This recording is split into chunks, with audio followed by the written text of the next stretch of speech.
മദ്യനയത്തിലെ ഇളവിൽ കോഴയാരോപണം. Bar ഉടമകൾക്ക് 2.5 ലക്ഷം രൂപ വീതം നൽകണമെന്ന സംഘടനാ നേതാവിന്റെ ശബ്ദ സന്ദേശം പുറത്തു.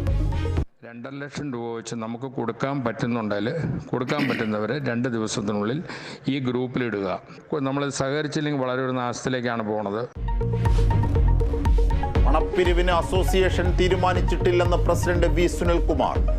കോഴയാരോപണം സർക്കാർ അന്വേഷിക്കും. എക്സൈസ് മന്ത്രിയുടെ രാജി ആവശ്യപ്പെട്ട് പ്രതിപക്ഷം. പുറത്തു വന്നത് ഞെട്ടിപ്പിക്കുന്ന വിവരങ്ങളെന്ന് വി ഡി സതീശൻ. ആരോപണം അടിസ്ഥാനരഹിതമെന്ന് CPIM. എക്സൈസ് മന്ത്രി രാജിവെക്കേണ്ടതില്ലെന്ന് MV ഗോവിന്ദൻ മാസ്റ്റർ. പെരിയാറിലെ മത്സ്യക്കുരുതിയിൽ പോലീസിൽ പരാതി നൽകി ഏലൂർ നഗരസഭ. രാസമാലിന്യമൊഴുക്കിയ കമ്പനികൾക്കെതിരെ നടപടി വേണമെന്ന ആവശ്യം.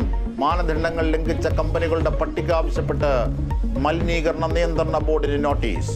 പെരിയാറിലെ ഓക്സിജന്റെ അളവ് സാധാരണ നിലയിലെത്തിയെന്ന് കുഫോസ് പഠനം. സംസ്ഥാനത്ത് മഴക്കെടുതി തുടരുന്നു. തൃശൂരിൽ ഓട്ടോറിക്ഷയ്ക്ക് മുകളിൽ മരം വീണു. കുത്തൊഴുക്കിൽ കണ്ണൂർ എയർപോർട്ടിന്റെ ചുറ്റുമതിൽ തകർന്നു. കാസർഗോഡ് മത്സ്യബന്ധന ബോട്ട് ഒഴുകിപ്പോയി. കൊച്ചിയിലെ വെള്ളക്കെട്ടിൽ ഇടപെട്ട് ഹൈക്കോടതി.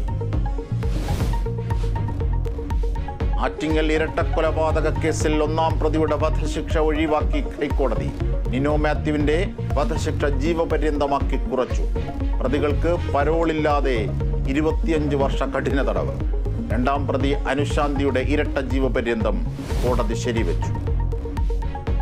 കാസർഗോഡ് 10 വയസ്സുകാരിയെ പീഡിപ്പിച്ച കേസിൽ പ്രതി പിടിയിലായത് ആന്ധ്രയിൽ നിന്ന്. പ്രതി സമീപവാസിയെന്ന് സൂചന.